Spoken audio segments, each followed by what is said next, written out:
I'm going to take a section from the front hairline back to the crown horizontally. I'm going to stretch this section all the way up to the ceiling. Now that's a lot of hair, so I might not need to hold all this at once. What I can do is split this in half and I can start in the front. I'll come back to this hair later. So once I take this section up, nice clean comb out straight to the ceiling, you're going to determine how much of a face framing haircut you want to do. The more angle that you pull this hair forward, the more exaggerated the face frame look is going to be. When you pull this hair straight up, you're going to have a little bit more of a balanced look, and then the face frame really relies on your finger angle. So I'm going to do a little bit of both. I'm going to take my sections that I've cut, I'm going to elevate, I'm going to slightly tilt towards the front of the forehead. Here's my guide. I'm going to angle my finger, and we're going to cut right into that. Up, all the way in. Okay, so now that I've got this, I'm going to utilize what I dropped just a minute ago, and we're going to continue this angle towards the back. You can see her perimeter in the back is going to be maintained. We normally don't need to be layering below their occipital bone, so if you really look at where this section is coming from, it's just above the occipital bone here. So that's pretty perfect for where we need to be layering. Okay, so what I'm going to do now is I'm going to use that as a guide for the rest of her left side here. Okay, I'm using a little bit more hair, so I'm going to switch my combs to the 452. All right. Okay, so then we're going to take another horizontal section below our first one, and we're going to use some of that first section we cut as a guide. I don't recommend using all of it because that might be too much hair for you to hold in your hand and then creating inconsistency in your cut. So again, a lot of hair here. I'm going to split this down the middle, but we're going to work in this front part first. Clean comb outs. Good elevation, good tension, and we're going to over direct slightly forward while also utilizing a finger angle.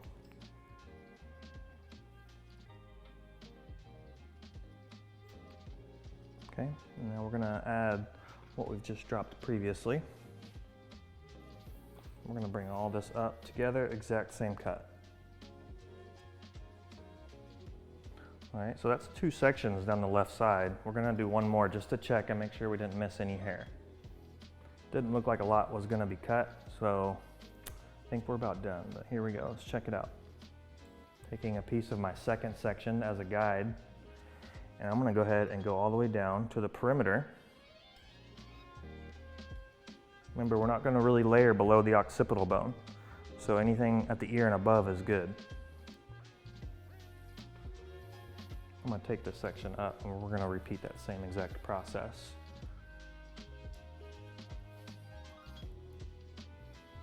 Elevation is high, fingers are angled, and as you can see there's not a lot to cut, which is good because we've already cut that perimeter and it is set. So I'm going to go ahead and make sure the back is lined up. So that entire face framing section was done in about 3. Again, depending on their hair type, you might do 4, 5, 6, or 2. You just work with what you can work with, whatever that hair tells you to do. So we still have all of her length, very pretty. And I'm gonna go ahead and move into this other side now. I need to create a section right down the middle where my very first section came from. I need a guide for the other side to make sure I'm consistent. So then we're gonna create that same sectioning on this side. Front hairline, back to the crown, And we're gonna go ahead and just follow the same cut we've been doing. I really like to make sure that my fingers are pointing down and my scissors are pointing up when I cut. It's better for my back and my shoulders. I don't have to contort my body to an awkward position. I can keep my back and body nice and straight while cutting a clean line. We're gonna bring it up, forward, finger angle. Here's my guide. You can see that coming up. We're just gonna follow that cutting line.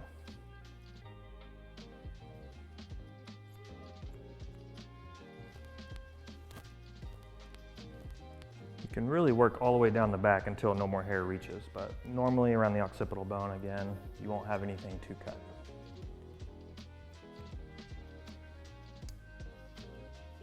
Okay, so let's repeat those steps 2 or 3 sections down the right side.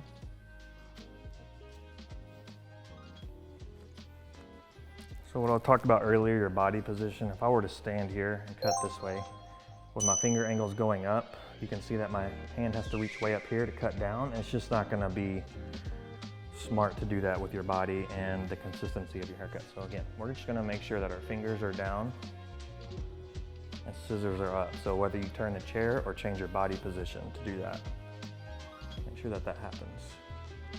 Okay, here's my guide. We're gonna make sure our fingers angle. We're gonna cut right to that guide there. Let's go ahead and add the crown.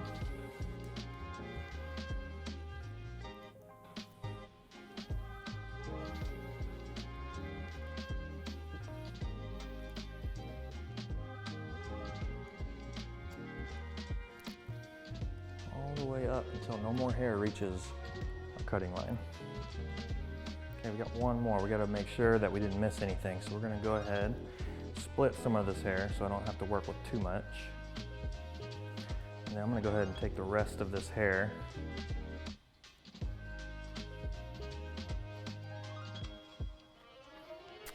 all of this directly that is parallel with the perimeter or the occipital bone in the back, and we're gonna go ahead and take all of this up.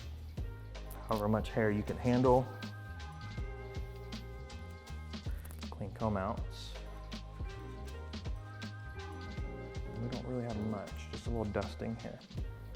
So it's good that you have consistency on both sides. That means you're on the right track. If you were to see a different lengths being cut on this side, on the last section than the other side, you know something is off. You need to go back and readjust, right? So everything looks good there.